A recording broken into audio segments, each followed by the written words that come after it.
Ladies and gentlemen, please welcome to the stage Thomas McQuillan, Director of Food Service Sales and Sustainability for Baldor Foods Specialty Foods, and Chef David Mawhinney. Pump up the jam. Pump up the jam. Pump it, pump it, pump it, pump it, pump it. Thank you very much. Where is everybody? Hopefully enjoying the buffet we have outside, but we're going to talk about that buffet this afternoon, so hopefully they'll come in and learn a little bit about what they're eating. Before we get started, let me just mention that from those of you who are from Baltimore, we want to thank you for hosting us. This is a city of firsts. For those of you who don't know, Baltimore actually was the first city to have a post office system, and the first city actually to take 311 and make it a non-emergency response system. Baltimore was the first city to put in hydrogen-powered lampposts over 200 years ago. Those got transitioned out to electricity pretty soon. But when we think about hydrogen and the value that that could provide to us as an energy source, this is a place of innovation. This is the city that brought the first image painted by Raphael to a beautiful museum here. If you haven't been to the Walters, check it out.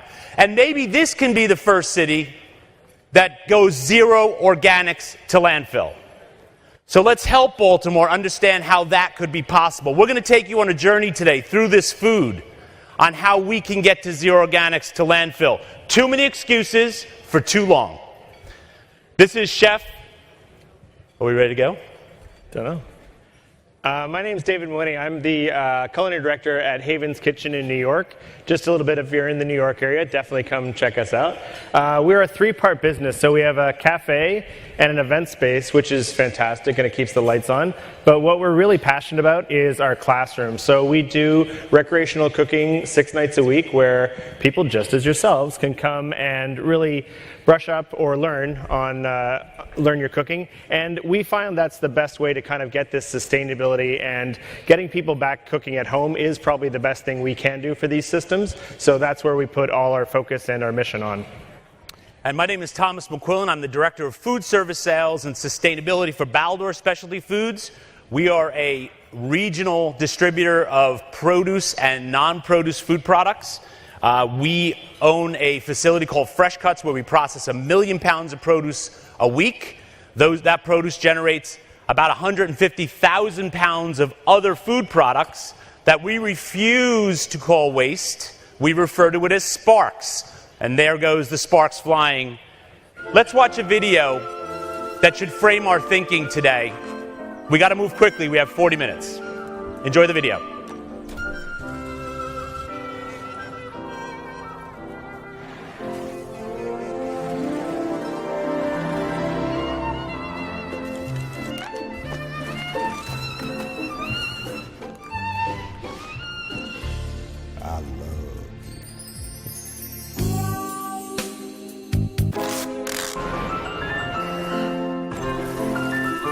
Strawberries? Okay.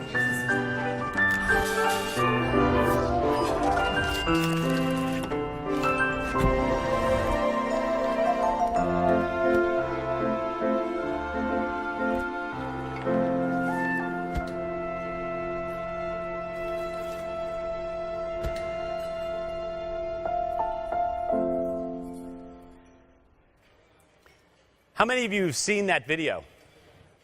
A handful. So that video was made in collaboration with the Ad Council and NRDC to help us better understand a few things. One, we have a preponderance in our culture to waste food. It's hard to describe. We can't really put our finger on why. But what we do know is we need to change that. Today is another step closer to making that change happen. What we've done today for you is created this salad which you're eating. Maybe Chef can tell us a little bit about it. Sure. So one of the background behind this salad, and I'm not claiming to invent this salad at all.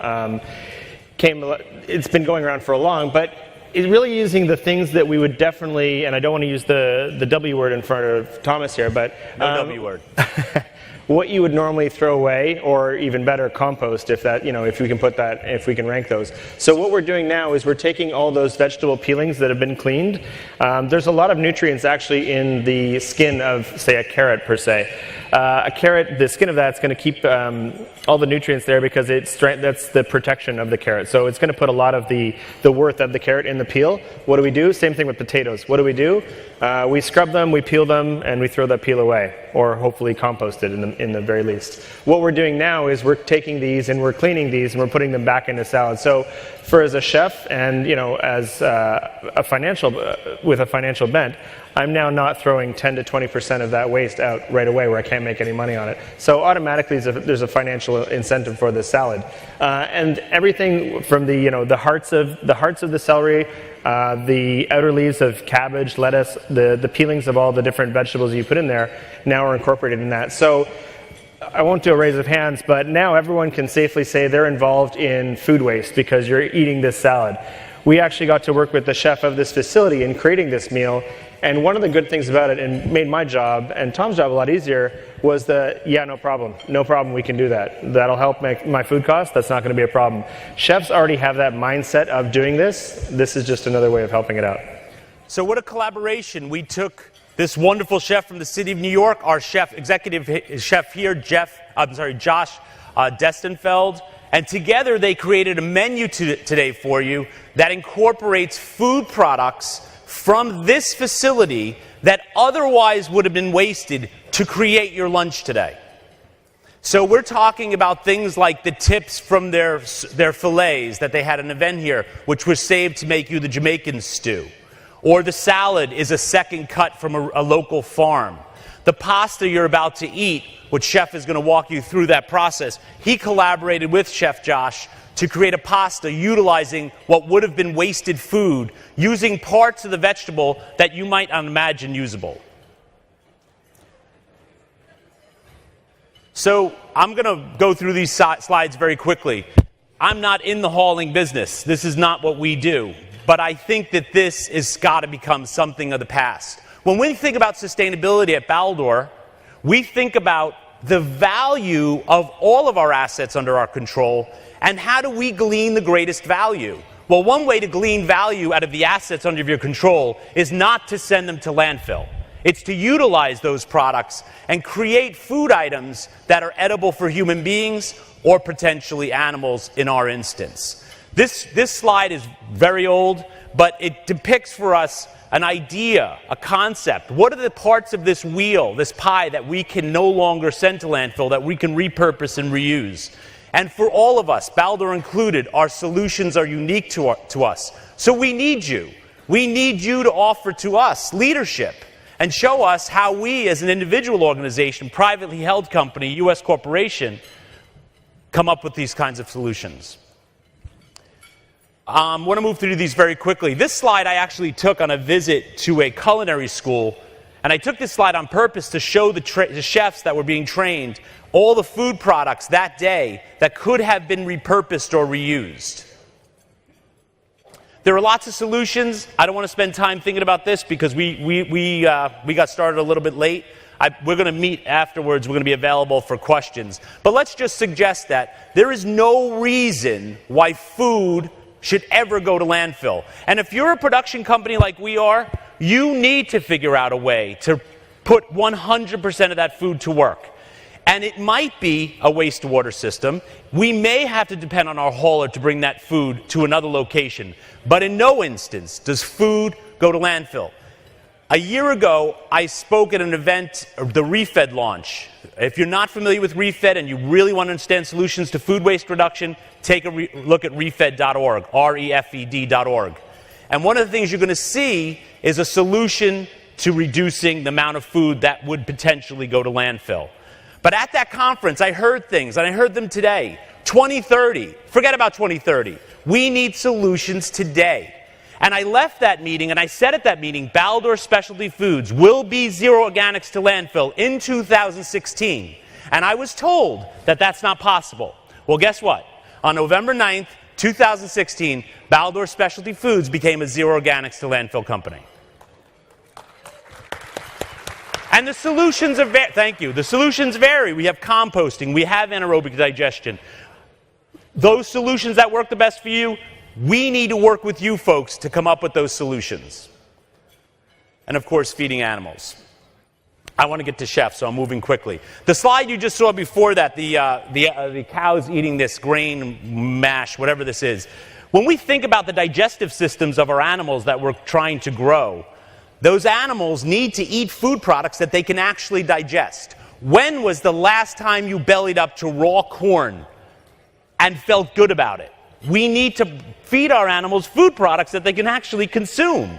And guess what? The meat quality will be much better for our consumption as well. They live a better life. They're more comfortable. You wonder why pigs wallow? Think about what you would do on a belly full of oats uncooked. Feeding humans. We have so many opportunities with this food product to feed humans. These images come from the refettorio in Milan, where Massimo Bottura is taking food products that would otherwise be wasted and feeding people, treating them with dignity, recruiting the best chefs from all around the world to cook for these people. This is the kind of change we need to put in place. We need to treat food with respect, and we need to treat our fellow man with respect.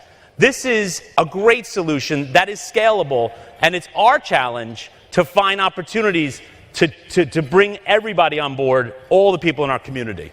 Let's move. Sparcs initiative quickly. All these food products, all 150 pounds at Baldor, are collected.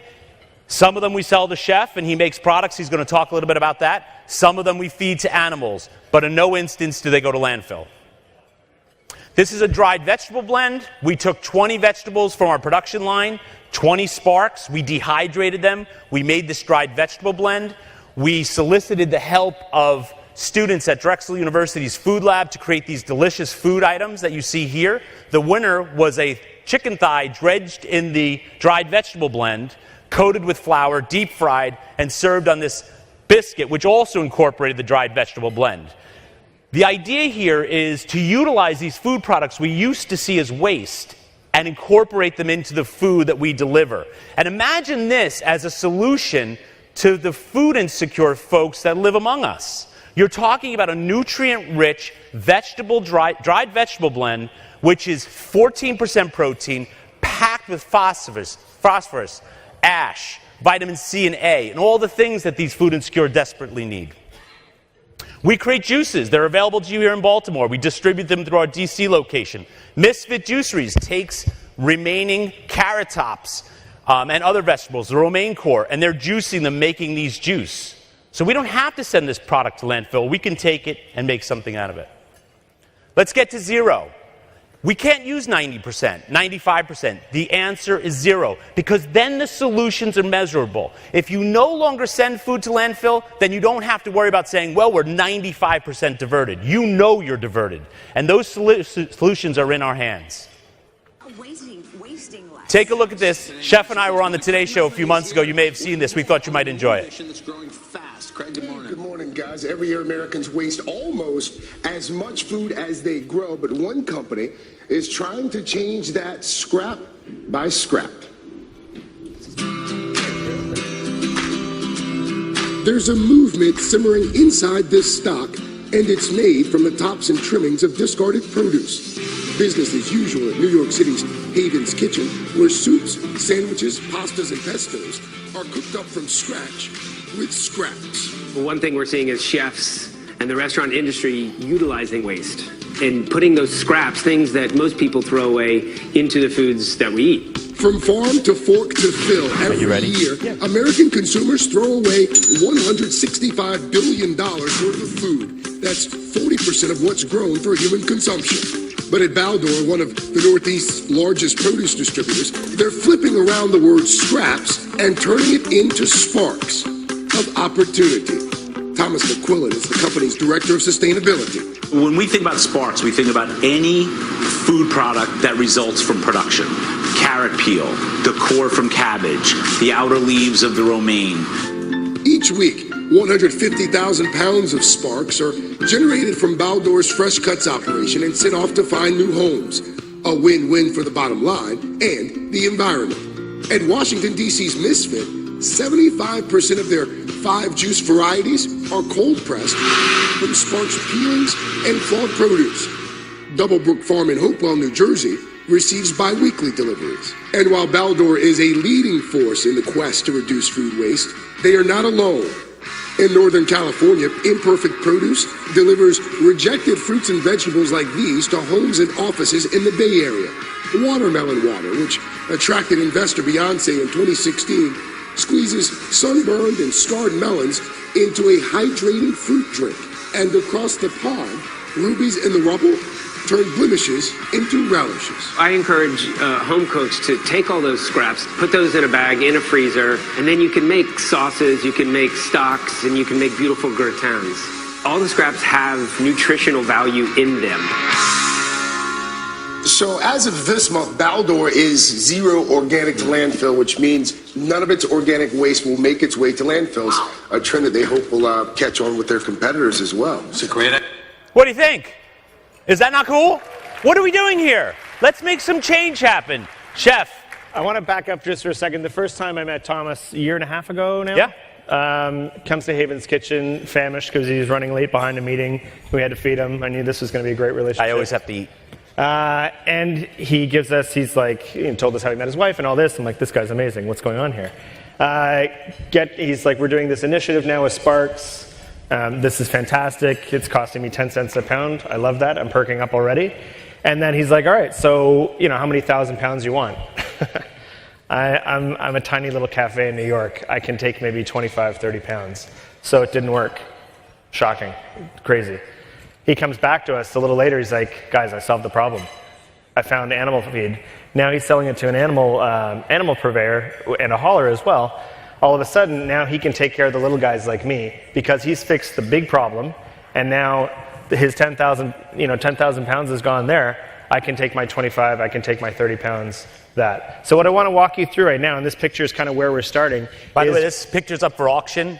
Can I get $1,000, $1,000? Come on, work with me. Isn't that gorgeous? So I'm going to walk you right through it. You walk us through it. So what we have now, and this picture is a representation of what I have on my cutting board today. So what we're looking at and what we get from Baldor on an almost daily basis is we'll get whole carrots like this. What's the first thing we do? And you might actually even do this in the supermarket. I know I might be guilty of that sometimes. Is you take this, you put this back because you don't want to pay for this. This is weight. And then you've got your carrot left. Great. So you go home, and now just with your carrots, where does this go? We don't really know. What we want to do now is we want to use all the stuff that we haven't been able to use, not because we haven't been able to use it, because we don't think about it. We put the waste label on it, and then it goes where waste goes, in the garbage, in the compost. Did anyone go to the viewing of Wasted last night? Anybody? Thank you for coming. Thank you for coming. You need to see this movie. Incredible. One of the things, though, they were talking about, and I kind of used the simile here, is there's nothing wrong with this at all. This is carrot trim. It's delicious. It's full of nutrients. It's full of fiber. But kind of step back. They had Massimo was talking about this bread dish they do, and I kind of used the example last night. What does anyone call the ends of the bread? Just shout it out. The heels. I heard nose, scrap, garbage. You throw those away, right? There's nothing wrong with them. They're fresh. They're not stale. So it's really, and Thomas this is one of the big takeaways I've got from working with him, is really changing that narrative. So now we don't use the word wasted anymore. We don't use the word ends, heels, all like that. My kids never used to eat that because if you called it a heel or a leftover, why would I want to eat that? Now what do we call them? The lucky pieces. So if you're lucky, you can get one of the two. I have two kids. You can get one. Each of them can get one of the lucky pieces. All of a sudden, I've taken, and saved 3% of that whole loaf of bread. That nothing wrong with it, but just would have been thrown away. So what I'm going to do now is I'm going to walk you through a couple of the dishes that, the pasta dish that you guys are eating today, the ravioli. How is the pasta, by the way? Wait till you hear this. So you guys have already saved, I don't know how many hundreds of pounds just by encouraging, to eat this. So what we've got now, this carrot we've used in kind of two parts. So what I'm going to do is I'm going to run you through how we're going to make the pesto for this, and then I'm actually going to run you through how we do the dough at Haven's Kitchen for events. So 100% utilization. And then don't forget, we've already used a little bit of that carrot in that salad too. So we're already pretty good on utilization. What I'm just going to do is I'm going to throw our carrot tops in here. And we get these separately. We get carrot scraps and carrot tops and bottoms for Baldor. He didn't say scraps. He said Sparcs. It's been a wonderful year and a half with Thomas. I look forward to a lot more. Everyone needs coaching. We're going to throw a little bit of that basil in there. And again, I'm putting stems in as well. One of the big, I work with a chef, and she's from Thailand, and I was picking cilantro or coriander, depending on where you're from. And, I'm picking all the stems off, discarding the stems, composting. And chef, what are you doing? Like, what do you mean, what am I doing? She's like, no, we use that whole thing. There's so much flavor in those stems, and for braising, when a leaf would break down, we use the root and the stem of that to get the most out of it. So none of the stuff that I'm really talking about today, or that we talk about at Haven's Kitchen, it's nothing new. People have been doing this for years. It's just really getting back into that habit. Just one more thing about habits: people very resistant to change, especially in the kitchen. It's a brigade. Don't go. Don't do that. Why are you doing that? We started composting about 4 years ago. People are like, I got to take my stuff to the bin. We put a container on everyone's workstation. Now you just put the compost in your workstation. But I also don't want to get people too attached to that. I don't want them to know that there's a compost bin all the time. What it should be is no waste at all. So it's, again, changing that. So the solutions that we're creating now, I don't really think about as permanent. And like we were joking on the way here, it's like, I hope we don't get invited to this thing 10 years from now, because it's not going to be here, because we've solved that problem. We hope to be out of business. We hope. But we'll take it if we get invited. You should have seen Chef yesterday. We met in New York City at Penn Station. He had 200 pounds of a dessert product you're going to taste in a little while after lunch. We'll tell you a little bit more about that. But if he isn't committed to reducing the amount of food that was otherwise should be used, wait till you hear about that story, Chef. And the chiropractors, too. I'll be talking to you later. So what we've got in here, and I'm going to be running this machine. Might get loud, hopefully, my knife drops. We've got our carrot tops. We've got a little bit of basil. This is going to be our pesto that was for the dressing. So again, it's just pulsing that and then getting in our oil.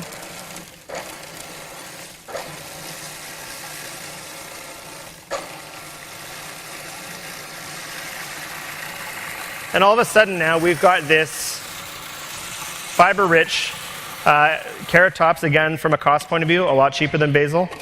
Run this for a little bit, and then we've got our pesto that's going to go with our dish there. I don't know if you can see that, Kyle. I'll bring that over. Yeah, you can. So wonderful. Kale, parsley, anything like this, any kind of vegetable can be kind of folded into that. What we did, and what you can see on the screen now, is our wonderful puree. So instead of a food processor, I put those into a high-speed blender, pureed it. Now I'm going to add a lot of color to it. So on my cutting board now, I've got my egg, I've got my flour, and I've got my puree. And then I'm just going to go ahead and mix this. Thomas will entertain you while I mix this. Go for it. All right. So one of the things that Chef Mulwany and I did together is we just collaborate and we innovate together. I may call him and say, Chef, I have 20 cases of tired tomatoes. And he'll say, send them over.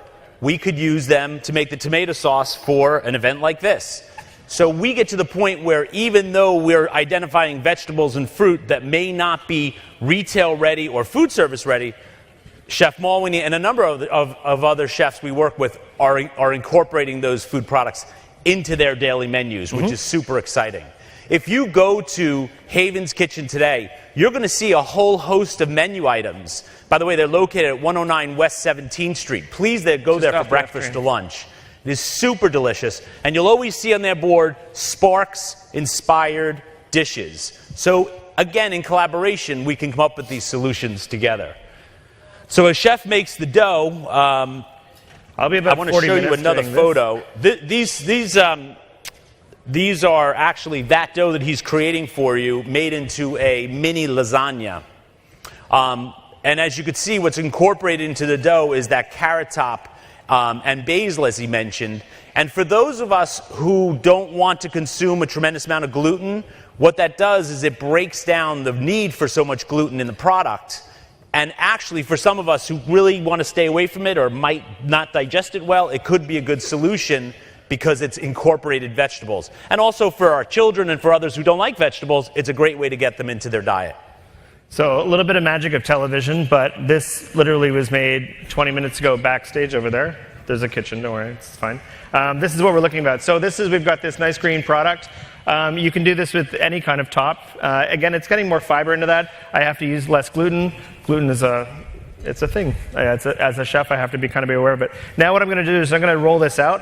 This would be for a ravioli, but I want to kind of draw your attention over here. I'll bring it over here. What we've got here is a little bit of milk. And I want to tell you the story about how we started making ricotta at Haven's Kitchen. Ricotta, from the Italian, recooked. Mm-hmm. So when they would be making their cheeses, all of the water still had protein in it, still had fat, still had content in it. And they wanted to use the whole thing. So what they would do is they would bring it up to around 160 degrees. They'd acidulate it, and then it would tie out all the protein and all the fat out of that, recook it, or ricotta. We kind of went around, we have a weekly email that goes out, and just any kind of savings or any kind of things that you notice, talk about. And one of our baristas, she just started, really, really new. She's like, I'm really not good at making lattes. I can't get the foam right. I can't get the amount right. It takes 3 ounces of milk. You foam it, you go to 5, but you only actually use 4. She's like, so we dump it down the drain. Why don't we save that? Wonderful. I don't know why we didn't save that. I'm not aware of this. So now all of a sudden we're saving all our milk that's already been pasteurized. Health department's fine with it. And at the end of the day, a cafe like ours, which we have a lot of traffic, we have a school across the street, we're getting 4 to 5 quarts of milk that would have been down the drain. I know this is solid waste, but bear with me. Now what we do the next day, our production team, we take that, we bring it up to a boil. We're going to add lemon juice. So right here I've got a lemon. We're going to add that in. And we're going to have this curdled, and that's going to be the filling for our ravioli. So just right in there, I'm going to add a little bit of lemon. You can use white wine. You can use anything. And this is one of those things in Haven's Kitchen. This wouldn't be a lemon like this. What we would do is we would have these lemons would be from our bar program, so they would already have the zest gone from them. We're going to let that sit. You can kind of already see it starting to curdle there.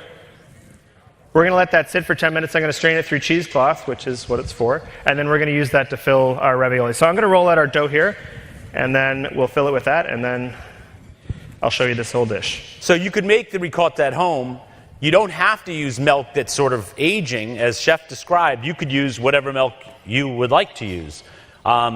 If you've made whipped cream the night before and you have like a half a carton of whipping cream or heavy cream, you can add that to your regular milk. And you can clot that and make the ricotta. It's going to be a little bit richer. As Chef did here, he clotted the cream with lemons, which is a Southern Italian trick, and something to make a sweeter dessert, like a cannoli, you would do that. But if you're making a savory product, like a ravioli, you could also clot the cream with what? Vinegar. So we clot cream with vinegar, and you'll see if you bring that up to temperature, as Chef suggested, between like 170, 185 is what I do. And then you can clot it, just using 3 tablespoons of white wine vinegar to about a gallon of milk with a touch of heavy cream. The thicker consistency product you're looking for, just add a little bit more cream, bring all that up to temperature. Another thing, we teach a Southern fried chicken class. Wonderful. I'll stop there for a sec. Anyone bought buttermilk for a recipe and then you use a cup of it, you have a quart of it? I see a hand up there. Thank you. I got a trick for you. Thank you for cooking. Thank you for cooking. All of a sudden now we teach in our class, we don't want you to go and buy that buttermilk. You're going to take a cup of milk and you're going to add a tablespoon of vinegar. You're going to let it sit for 10 minutes, and now you've got buttermilk. You've got the exact amount you need so that you're not really, recreating that strawberry in the fridge thing where strawberries go in the back of the fridge or the buttermilk goes back in the fridge. You push more stuff back, and then you've got a wonderful science experiment. I actually do have a lot of science experiments in my fridge. We're working on it, but we'll get there.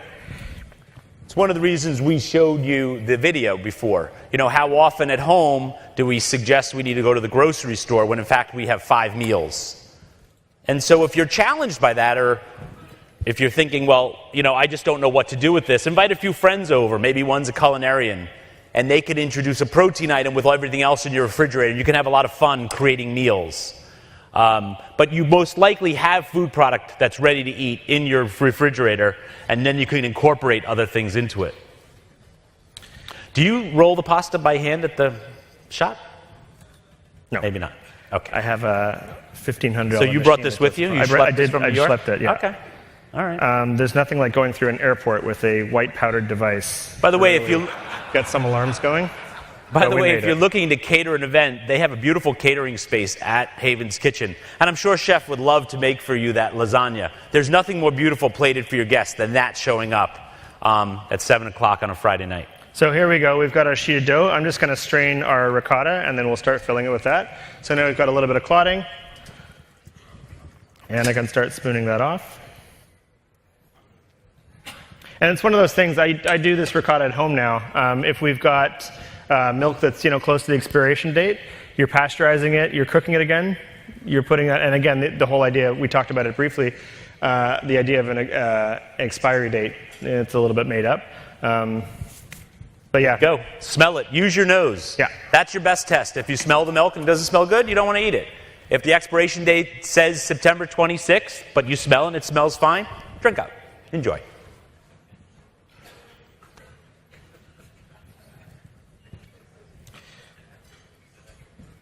So you're going to cut these for us? Yeah, I'm going to cut those for us. Cool. And my ring cutter I lost. We can also do it's a little bit cheating, but it's an open ravioli. But I'll show you a little tortellini with that. While Chef is finishing up, one of the things that happens, and it'll happen in your work, is your clients will say, we can't do this. We have potato peel. Nobody wants potato peel. There's nothing we can do. Just haul it to landfill. But that's not true. But maybe we need to educate ourselves about what we can do with potato peel. So early on in my sort of evolution, and I never was in the sustainability space before I came to Baldor a few years ago, I was looking at this potato and sweet potato peel getting thrown away or carried out to a sanitation area. So one day I took a bunch of it. We had some chefs visiting us, and I made a sweet potato gratin. And for those of you who have made sweet potato gratin, you actually saw it coming out of the oven for the Today Show. It was the last thing pulled out. Basically, what I do is I follow the same gratin recipe I would use, but instead of sitting there all day and shaving sweet potatoes, I just use the peelings from our operation. I take them, I rinse them, and I treat them like I would any shaved sweet potato. And what happens is we've now taken this beautiful product that was otherwise wasted, and we turned it into a gratin. And the reality is, one of the most expensive parts of most meals is the main portion of the meal, which is that, in this case, the sweet potato. And so it's a great way to utilize that product. Hard to do that at home, but your industrial clients can come up with these solutions. And the most wonderful part about that was it convinced our management team after they ate it, and I didn't tell them what it was until they ate it. They're like, wow, this is really good. And when I informed them that this was our extra sweet potato peeling, it really was a revolutionary day for us. It sparked a lot of change at our company. My non-Italian grandmother's not going to be My impressed, God, but we look just at did that. a little tortellini there. So this is, again, filled with that ricotta that we just made. You can do so ravioli. beautiful. You can have it as lasagna. So we'll just boil that up, and this is what I'm eating today. So Whoever asks a question gets to take that. yeah. That is beautiful. Cool. So we've got so let's go back to our carrot. So again, I took the whole carrot. We used some in the salad. We used the tops. We made a pesto. We took that further. We pureed that even further. We incorporated it in that at our dough. So we're already we're doing pretty well with this carrot. One more thing we're going to do now, though. Do you want to go next slide? Sure. Oh, can you see that? Haven's Kitchen, we do this carrot cookie. So for a while now, we've been shredding all these carrots, peeling them, washing them, all this kind of stuff. The person that does our production for retail, she's like, can I use some of these Sparcs? Okay, sure. They go right in now. So what we did is we took over 40 pounds of carrot Sparcs and we made cookies for you guys, which you're going to get after this. Which you're going to get after this. How fun is that? So again, it's a take on like a kind of carrot cake, but we turned it into a cookie. But now we're using carrots that no longer are costing me $2, $3 a pound. They're costing me 10 cents a pound. So it's really, for a chef, it's got to taste great. These taste great. So that ticks that box, first and foremost. Then I start to look at my cost. Okay, how can we get this down? Again, I'm getting that cost down, so we're all good with that. Are those cookies available every day at Haven's Kitchen? They are every day, yeah. But after scooping about 850 of them, I might take them off. Wait until you taste these cookies. So Chef brought down the frozen dough, 200 pounds of it. Yep. And Chef Josh, who I hope is here and we can invite up, is he anywhere in the room? He actually cooked them off for you today, so they should be warm. They should be served any minute. Yeah. All right. So I'm just waiting for my water to come up. Does anyone have any questions about us or like some of the we only have about 10 minutes left, so if you want to start firing these off. Everyone's in a food coma. There we go.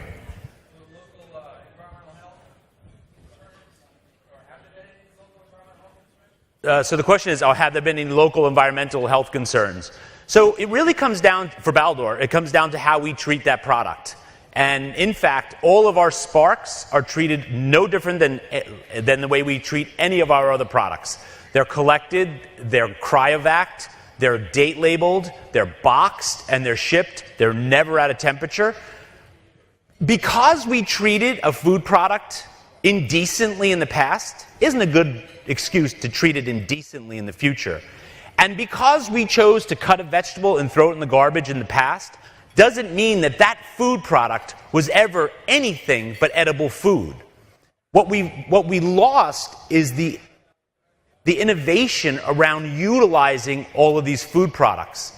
Yesterday I learned that a chef, I think it was Dan Barber, took the tube from the zucchini plant, he blanches it, he removes that tough sinewy piece, and he stuffs it, and he makes cannelloni. For those people who can't have pasta, he serves that at Blue Hill at Stone Barns. So we can get super innovative.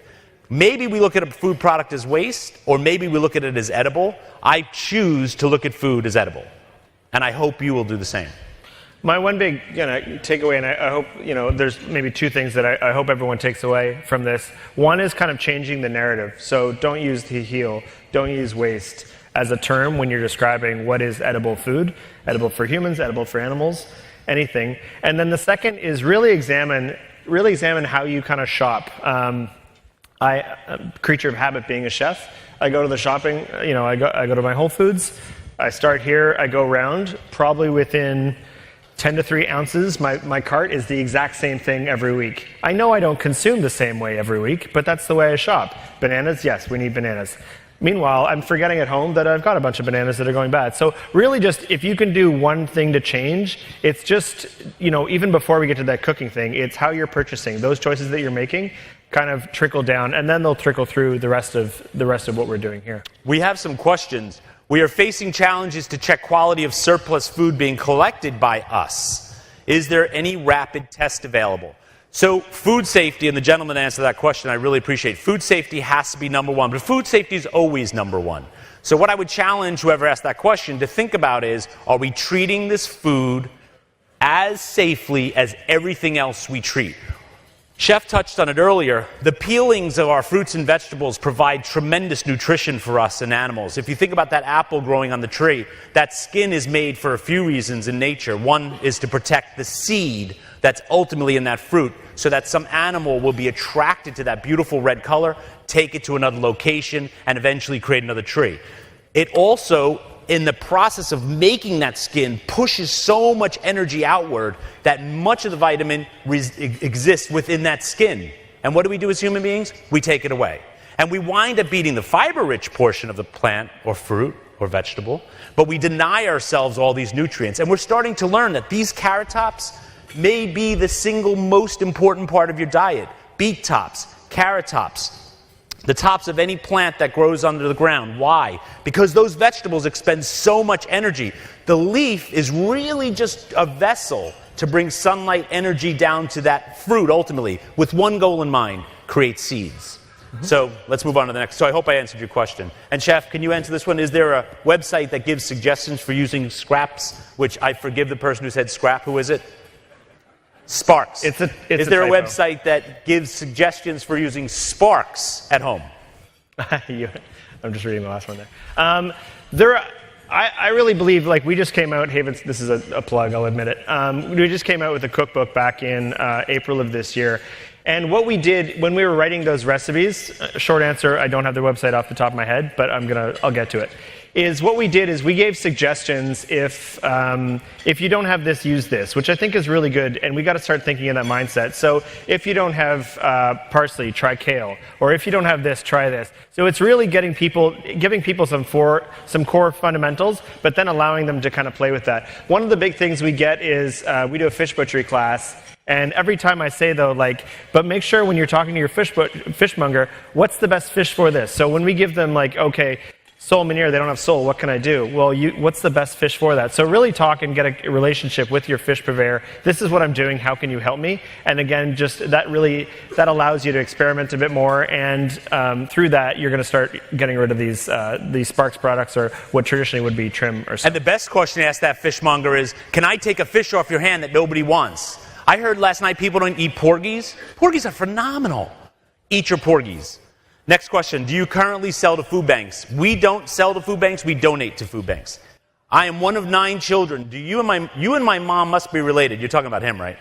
She never threw any food away. Do you ship to New Mexico? I love this question because part of sustainability is this, and please take this home with you. You don't solve one sustainability problem and then create another. So the answer isn't, I no longer go to landfill, but I feed pigs 6 hours away. Not a good solution.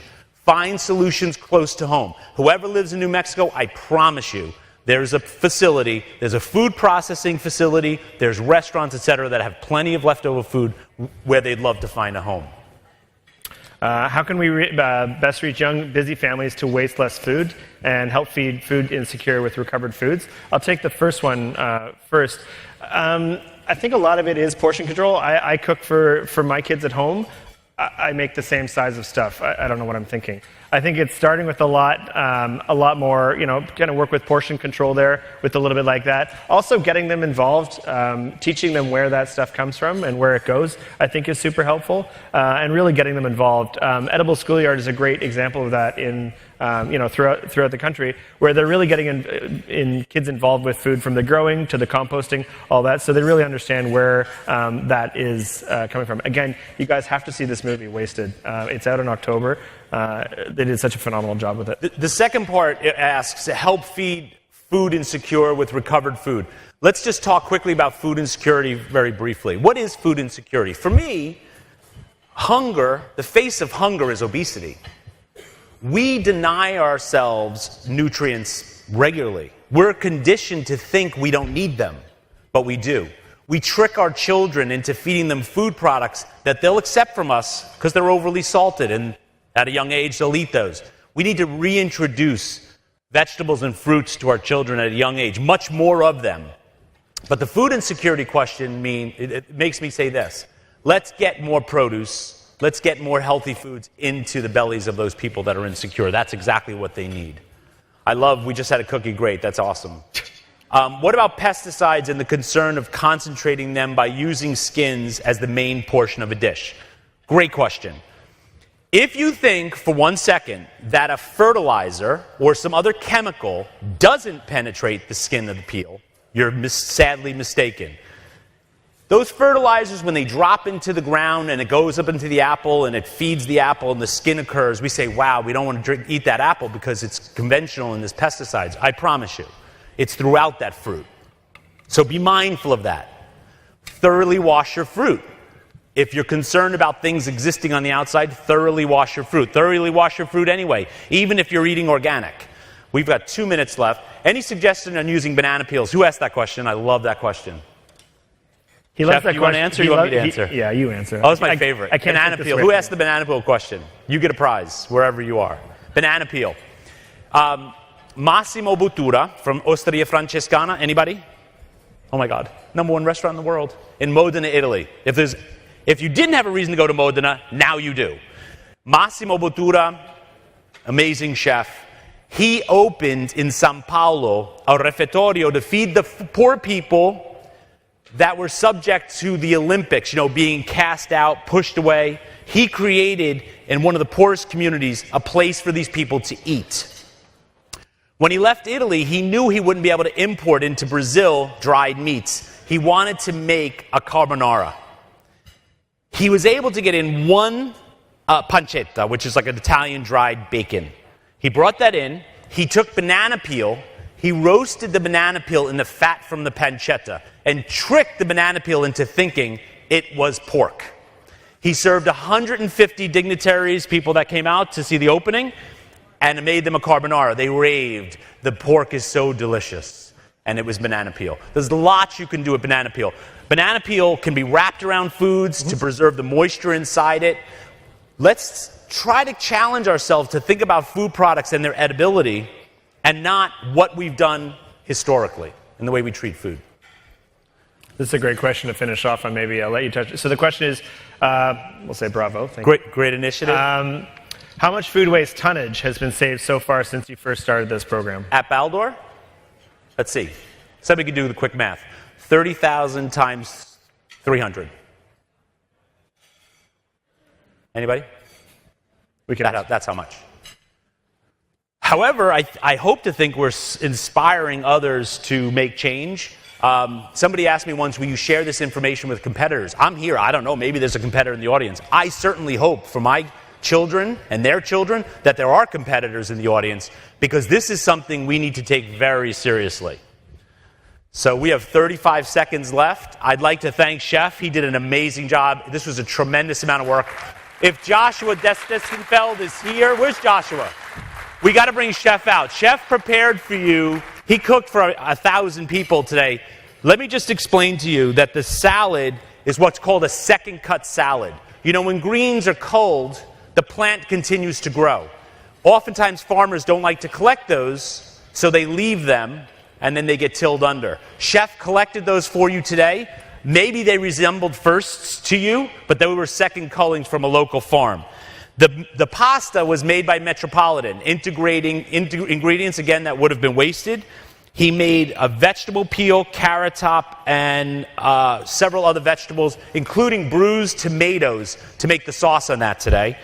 And then the Jamaican cut stew used a lot of Swiss chard and a lot of other vegetables, and plus the tips, as I mentioned, of the filet to create your meal today. And of course, Chef Malwani made you the carrot peel cookie. So if we can get a round of applause, I don't know where Chef Josh is, but thank you very much. Waste less, and thank you. Thank you, Chef. Thank you. Good job. Yeah.